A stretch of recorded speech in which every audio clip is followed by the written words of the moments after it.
Aujourd'hui, je vais vous montrer comment acheter des cartes au Japon facilement en passant par un intermédiaire. Alors cette vidéo est sponsorisée par Baiyi, que j'utilise personnellement depuis longtemps. Donc ça tombe bien, vous aviez demandé une vidéo pour savoir comment j'ai acheté mes cartons One Piece. Du coup, je vais vous montrer comment je fais. Alors direction le site Baiyi. Je vous mettrai le lien dans la description de la vidéo. C'est un lien affilié, ça veut dire que si vous faites un achat en passant par mon lien, moi je recevrai un coupon de quelques yens et vous aussi vous aurez un coupon de réduction. Et je vais bien sûr vous montrer comment l'utiliser. Donc déjà, on va mettre le site en français en choisissant la langue tout en haut, ça sera plus pratique, et je vais partir du principe que vous avez déjà un compte. Sinon, vous pouvez en créer un rapidement, il n'y a rien de bien compliqué, on va rentrer son nom, son prénom, son adresse, son moyen de paiement éventuellement, c'est du classique.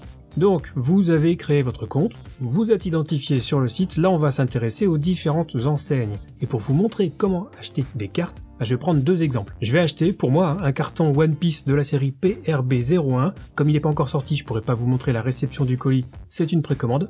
Et deuxième exemple, je vais acheter des cartes à l'unité chez différents vendeurs pour vous montrer aussi comment consolider vos achats. En gros, comment les réunir à la fin pour ne faire qu'un seul envoi. Au niveau des enseignes, vous voyez qu'il y en a pas mal. Celles que j'utilise moi en priorité pour les cartes, ce sont Mercari, Les Enchères Yahoo Japan, Rakuten et Rakuten Rakuma. Pour les précommandes des cartons One Piece, très souvent, c'est sur Rakuten que ça se passe. Et si vous voulez acheter des figurines, des fringues, des montres, je sais pas, des roues de bagnole, c'est possible aussi. Il y a vraiment beaucoup de magasins dispo. Bref, on va acheter notre carton One Piece PRB01. Donc pour ça, je vais choisir sur le site l'enseigne Rakuten, parce que je sais que c'est là que se font les précommandes.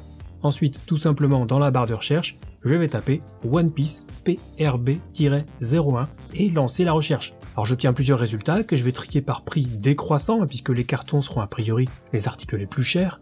Et puis après, j'en ai plus qu'à faire mon shopping. Là je vois qu'il y a un carton qui est pas trop cher, je vais cliquer dessus pour avoir plus d'infos. Sur la page de l'article, je vais retrouver donc le prix, et en bas il y aura même une description qu'on peut traduire au besoin. Bref, moi ça me convient, c'est le moins cher, je vais donc accepter les conditions de vente. Là on me dit simplement que l'annulation n'est plus possible après la commande. C'est juste parce que c'est une précommande justement. Et ensuite je vais simplement ajouter l'article à mon panier.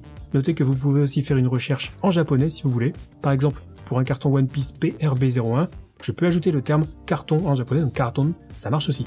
Alors sur mon panier, avant de finaliser l'achat, je peux activer un coupon, donc je vais aller regarder si j'en ai pas un qui traîne. Ça fera toujours quelques économies. Je vais aller donc sur la page des coupons et je vais en chercher un qui est valable pour Rakuten.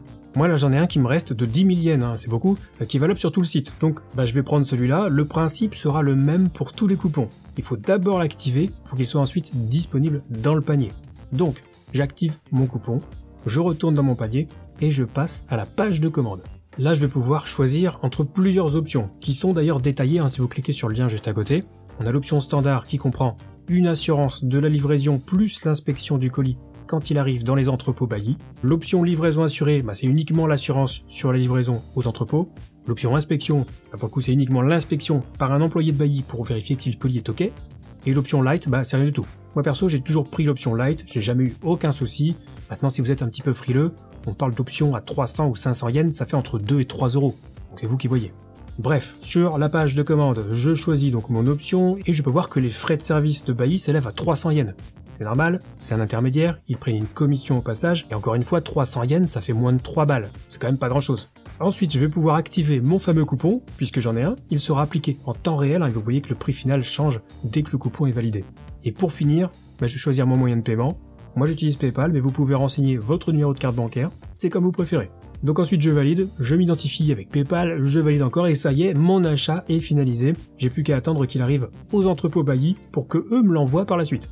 Allez, un autre exemple, avec plusieurs cartes cette fois-ci, que je vais acheter donc chez plusieurs vendeurs. Donc moi perso je cherche des cartes promo One Piece que j'ai pas encore. Les numéros 47 à 56 qui sont toutes incluses dans le Promotion Pack volume 4. Du coup je vais en profiter pour essayer de choper aussi le volume 5 au passage, ainsi que les cartes promo 57 à 61 qui sont quant à elles dans le pack encore de film Red. Donc cette fois je vais aller sur l'enseigne Mercari pour faire mes recherches. Alors je peux faire une recherche sur une carte précise, par exemple P-047, et je pourrais ensuite trier les résultats par prix croissant pour essayer de faire la meilleure affaire. Et je vais même faire mieux, je vais faire une recherche directement sur le Promotion Pack. Et pour ça, je vais utiliser le lexique de mon doc Google. Vous trouverez le lien dans la description de chacune des vidéos One Piece que je fais. Et donc je vais copier le terme correspondant en japonais.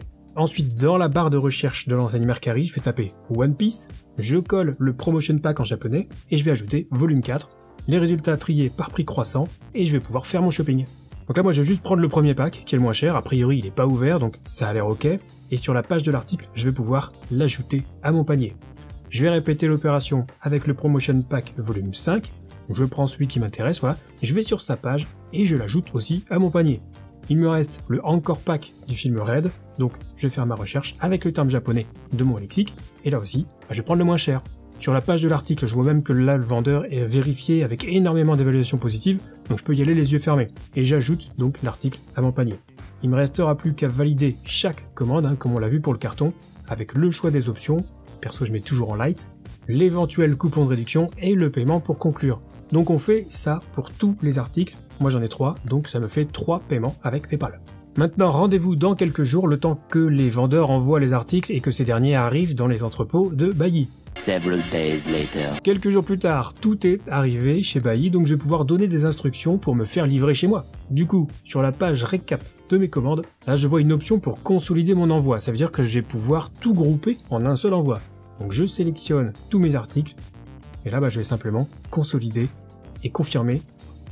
Et donc cette consolidation prend un petit peu de temps, 24-48 heures maxi. A few moments later. Et si je reviens une fois que tout est ok, je pourrais passer à la dernière étape qui est de fournir les instructions d'envoi. Ensuite, je pourrais choisir un transporteur, DHL ou autre, peu importe, chacun ayant ses spécificités en termes de délai. Par bateau par exemple, c'est le moins cher, mais ça peut prendre jusqu'à 2 ou 3 mois. Par avion, ça prend souvent une semaine, voire moins. Perso, je prends souvent DHL ou j'utilise le système de transport de Bailly, qui est un petit peu moins cher. Les envois sont tous assurés, il y a un numéro de suivi, donc ouais, c'est vraiment safe. Une fois que j'ai donné toutes les consignes de transport, il me reste plus qu'à régler les frais de port, et je n'aurai plus qu'à attendre de recevoir mes précieuses cartes à la maison. Et magie du montage, quelques jours plus tard, j'ai reçu le colis avec mes cartes à l'intérieur. Tout est nickel, je vais pouvoir les ajouter à ma collection. Alors petite FAQ en cas que vous vous poseriez certaines questions. Déjà, est-ce que c'est sûr, Bailly? Alors oui, perso ça fait des années que j'utilise Bailly et que j'achète au Japon, j'ai jamais eu un seul souci. Vraiment, vous pouvez y aller les yeux fermés, tout est ultra sécurisé. Deuxième point, n'hésitez pas à faire des recherches sur d'autres enseignes. Moi je vous ai montré Rakuten et Mercari, et vous n'imaginez pas tout ce qu'on peut trouver sur les enchères Yahoo Japan. Des cartes, des DVD, des figurines, des livres, le tout c'est de bien lire les descriptions, et les photos aident quand même beaucoup aussi, et vous pouvez éventuellement regarder si les vendeurs sont bien notés. Qu'en est-il des délais de livraison? Eh bien ils sont variables, évidemment. Ça dépend de plusieurs choses, le temps que met le vendeur à envoyer son article chez Bailly, le temps qu'il faut pour la consolidation éventuelle si vous achetez plusieurs articles, et bien sûr le temps de livraison pour que ça arrive chez vous, qui là sera variable selon le mode de transport que vous aurez choisi, DHL étant généralement le plus rapide, mais aussi le plus cher. Y a-t-il des taxes à l'importation? Alors attention, parce que ça, c'est très important. Vous aurez la douane à payer en recevant votre colis. C'est comme ça, tout ce qui est en provenance hors de l'Union Européenne est systématiquement soumis à la douane. Il faudra donc payer la TVA à l'importation, donc ça fait déjà 20% en plus, et il y a aussi des frais de dossier qui vont avec. Donc ça, il faut vraiment bien le savoir. Moi, quand là, je vais recevoir mon carton PRB01, j'aurai sans doute aux alentours de 120 € à payer en plus. Et ce montant à payer dépend de la valeur déclarée de la marchandise. Donc si vous achetez juste une carte, vous aurez à payer 20% du prix déclaré de la carte. Il y aura aussi toujours les frais de dossier, qui du coup seront plus élevés que la TVA, et du coup au final la douane coûtera plus cher que le prix de la carte. Donc je vous conseille quand même d'essayer de grouper vos achats si vous voulez passer par Bailly, c'est quand même plus intéressant. Après pour les achats de moins de 20-25 €, parfois la douane laisse passer, mais c'est un petit peu la loterie, donc comptez pas trop dessus. Est-ce que c'est intéressant par rapport aux boutiques d'import? Eh bien oui, même avec la douane et les frais de port, ça reste plus intéressant, tout simplement parce que les boutiques d'import doivent prendre une marge pour pouvoir vivre. Donc c'est à vous de voir, si vous êtes un petit peu juste en budget, vous pouvez utiliser Bailly. Si vous voulez soutenir des boutiques de passionnés comme Cardotaku ou Hobby Genki, chez qui j'achète encore de temps en temps, c'est vous qui voyez. Qu'en est-il de l'état des cartes? Eh bien je le répète, depuis presque 20 ans que j'achète au Japon, via des intermédiaires, je n'ai jamais eu aucun souci de cartes abîmées ou d'articles qui ne correspondaient pas à ce que j'avais acheté. Je sais pas si c'est parce que les Japonais sont soigneux de leurs affaires ou hyper sérieux d'une manière générale, en tout cas si le vendeur est bien noté, a priori il y a de fortes chances pour que vous n'ayez aucun problème. Je vous invite toutefois à bien lire les descriptions des articles, d'autant qu'on peut les traduire en français directement sur le site. Dernière question, est-ce que je peux tout acheter d'un seul coup? Alors, comme on l'a vu, pas exactement. Si vous achetez chez plusieurs vendeurs, il faudra finaliser vos achats chez chaque vendeur. C'est seulement après que vous pourrez consolider le tout pour ne faire qu'un seul envoi chez vous, comme on l'a vu un petit peu plus tôt dans la vidéo. Donc si vous voulez acheter plusieurs cartes à l'unité, essayez de tout grouper chez le même vendeur en cherchant un petit peu, ça sera plus pratique et surtout plus économique. Et voilà, vous vouliez savoir comment je faisais pour acheter mes cartes au Japon, c'est comme ça que je fais. Donc si la vidéo vous a été utile, n'oubliez pas le petit pouce bleu et le commentaire, ça régale, ça fait plaisir. Et je rappelle qu'en passant par mon lien affilié, vous aurez droit à un petit coupon de réduction, ça vous coûte rien de plus, donc autant en profiter. Nous on se retrouve très vite pour une prochaine ouverture de cartes. Prenez soin de vous, à plus YouTube.